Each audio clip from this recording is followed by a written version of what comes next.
Então vamos lá, Salmo 27, nós vamos ler este salmo, e assim diz a palavra do Senhor nosso Deus. O Senhor é a minha luz e a minha salvação. A quem temerei? O Senhor é a força da minha vida. De quem me recearei? Quando os malvados, meus adversários e meus inimigos investiram contra mim para comerem as minhas carnes, tropeçaram e caíram. Ainda que um exército me cercasse, o meu coração não temeria. Ainda que a guerra se levantasse contra mim, nele confiaria. Uma coisa pedi ao Senhor, e a buscarei, que possa morar na casa do Senhor todos os dias da minha vida, para contemplar a formosura do Senhor e aprender no seu santo templo. Porque no dia da adversidade me esconderá no seu pavilhão, no oculto do seu tabernáculo me esconderá, por-me-á sobre uma rocha. E também a minha cabeça será exaltada sobre os meus inimigos, que estão ao redor de mim. Pelo que oferecerei sacrifício de júbilo no seu tabernáculo. Cantarei sim, cantarei louvores ao Senhor. Ouve, Senhor, a minha voz quando clamo. Tem piedade de mim e responde-me. Quando tu disseste, buscai o meu rosto, o meu coração te disse a ti, o teu rosto, Senhor, buscarei. Não escondas de mim a tua face, e não rejeites ao teu servo com ira. Tu foste a minha ajuda, não me deixes, nem me desampares, ó Deus da minha salvação. Porque quando o meu pai e minha mãe me desampararem, o Senhor me recolherá. Ensina-me, Senhor, o teu caminho e guarda-me pela vereda direita, por causa dos que me andam espiando. Não me entregues à vontade dos meus adversários, pois se levantaram falsas testemunhas contra mim e os que respiram crueldade. Pereceria sem dúvida, se não cresse que veria os bens do Senhor na terra dos viventes. Espera no Senhor, anima-te, e ele fortalecerá o teu coração. Espera, pois, no Senhor. Aleluias. Grande é o nosso Deus.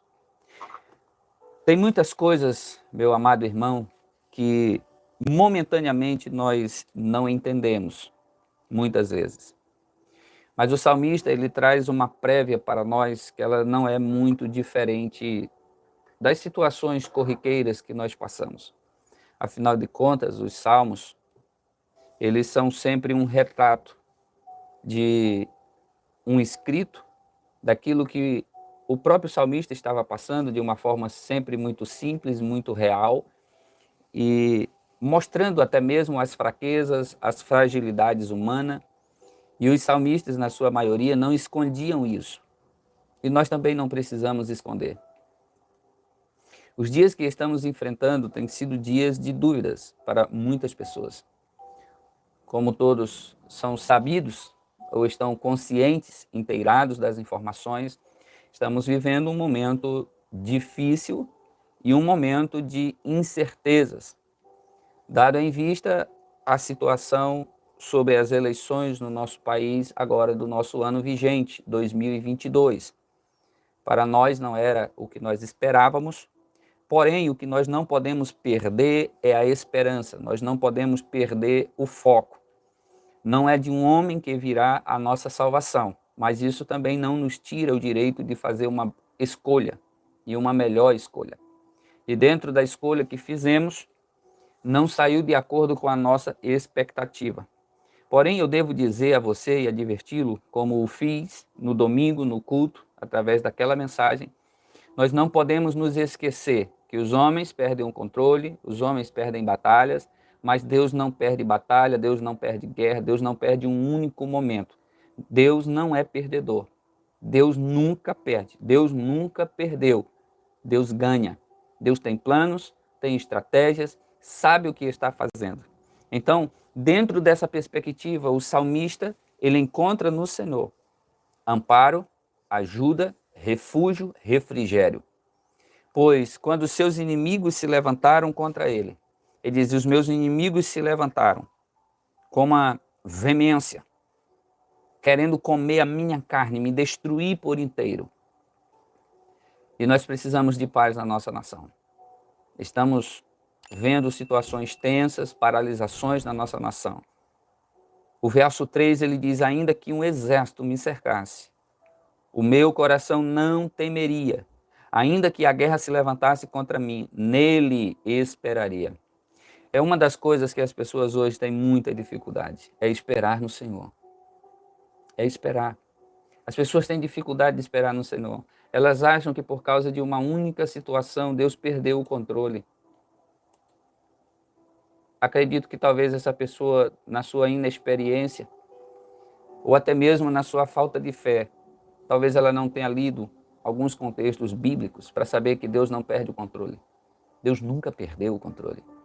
Deus nunca saiu do controle. Aliás, a Bíblia diz que do Senhor é a terra. E Ele controla as nações, Ele controla o coração dos reis. Sim, tudo está no controle e nas mãos do Senhor. E é nisso que o salmista se apoia.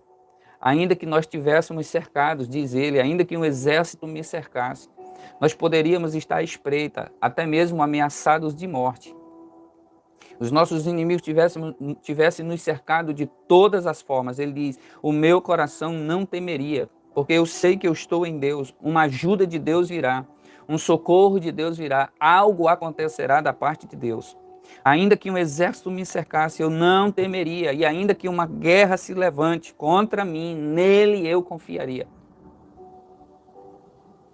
Diante de toda essa perspectiva do salmista, ele entra com o verso 4 e ele diz, uma coisa pedi ao Senhor e a buscarei, que eu possa morar na casa do Senhor todos os dias da minha vida para contemplar a formosura do Senhor e aprender no seu santo templo. Porque no dia da adversidade me esconderá no seu pavilhão, no oculto do seu tabernáculo me esconderá. Por-me-á sobre uma rocha. O salmista sabia que diante das adversidades não adianta lutar com o braço, com a força humana, com o poder humano. O salmista já sabia disso. Então ele diz, eu só peço uma coisa ao Senhor, eu quero estar na tua presença, independente do que acontecer. Essa também deve ser a perspectiva, a esperança e a disposição da igreja, estar na presença do Senhor. Tudo pode estar indo errado, você só não pode parar de orar. Por mais tenebrosa que seja a sua situação, por mais escura, por mais difícil, por mais horrível que seja a sua situação, você não pode se afastar da presença de Deus. Você não pode abandonar a sua intimidade com o Senhor. Porque é exatamente na casa do Senhor, quando ele diz, a minha casa será chamada casa de oração. E ele, ao se referir desta forma, Jesus se referindo ali, a minha casa será chamada casa de oração, ele não estava se referindo apenas ao templo físico, mas ao templo espiritual. Muito mais do que um templo construído com tijolos. Em dizer, esta é a casa de oração do Senhor. Eu preciso olhar para dentro de mim e me enxergar como uma casa de oração, aonde eu posso estar orando, como uma casa de oração. E do mesmo jeito que o Espírito do Senhor habitava dentro do templo, o Senhor habita dentro de mim. E então eu me torno uma casa de oração para as nações, não somente para mim.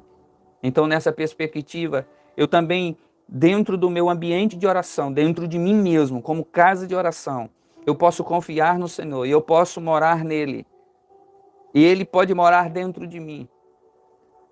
E eu posso contemplar a formosura do Senhor, enquanto as nações podem estar debaixo de densas trevas, de densa escuridão, de densa confusão, ainda que a nossa nação entre em um grande conflito, nós precisamos contemplar a formosura do Senhor.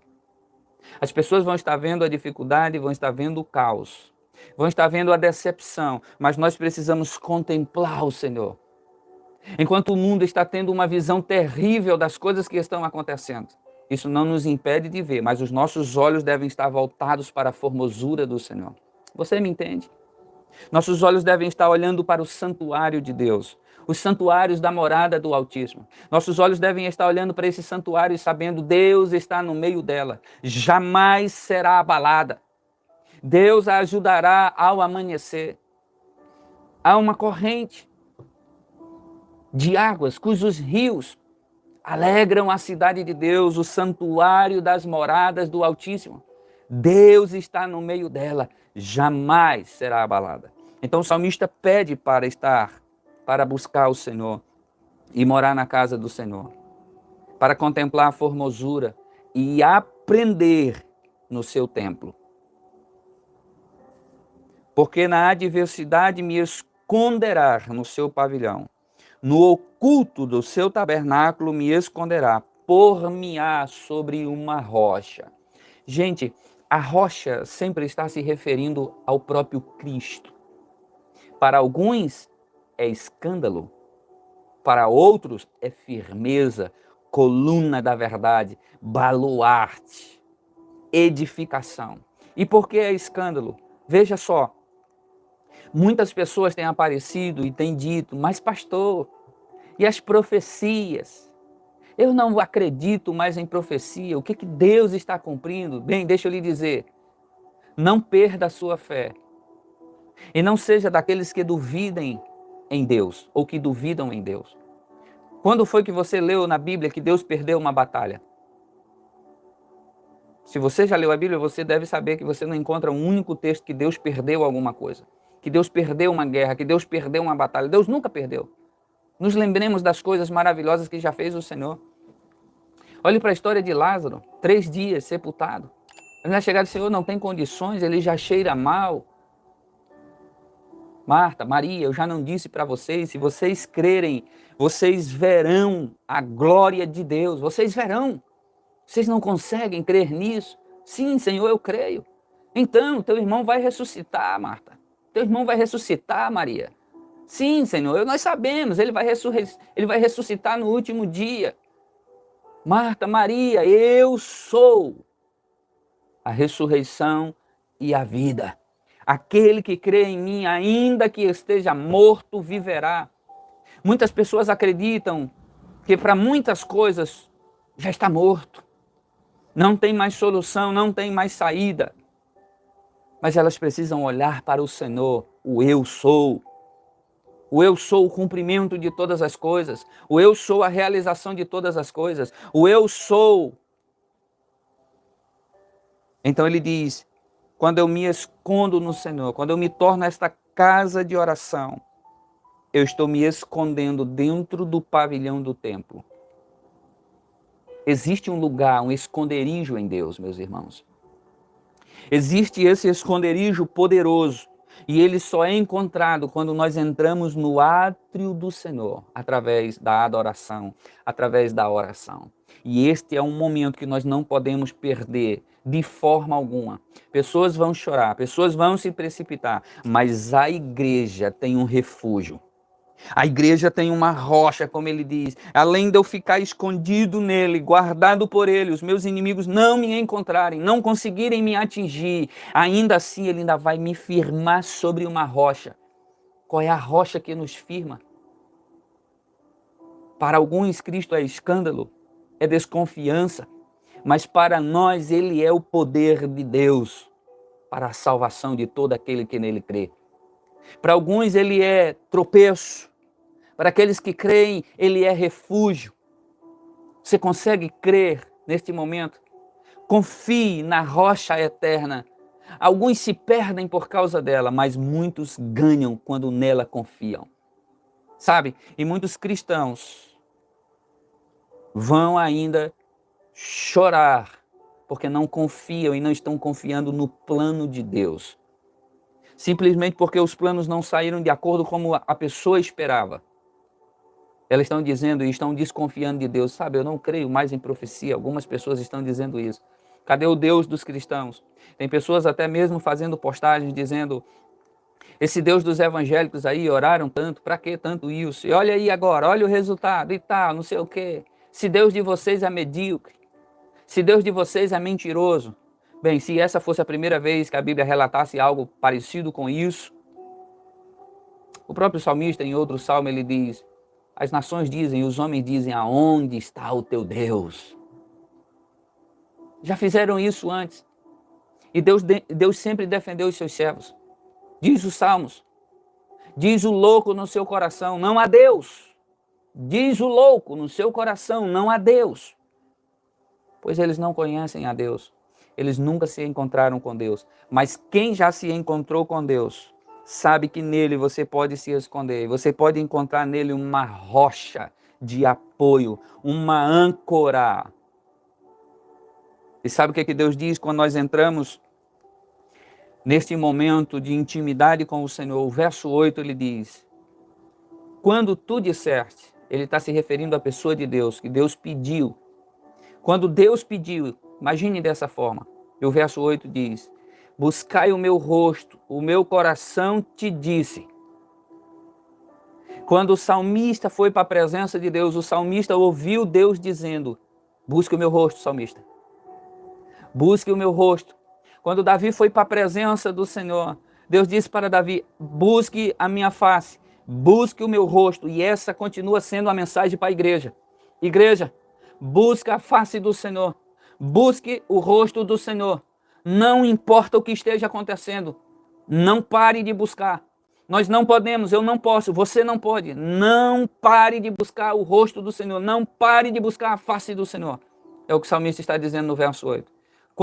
Quando tu disseste, buscai o meu rosto, o salmista diz, o meu coração te disse, o teu rosto buscarei.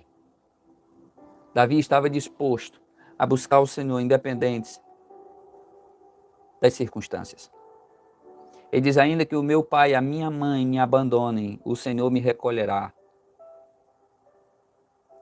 O 11 ele diz, ensina-me, Senhor, o teu caminho. Guia-me pela vereda direita, por causa dos que me andam espiando.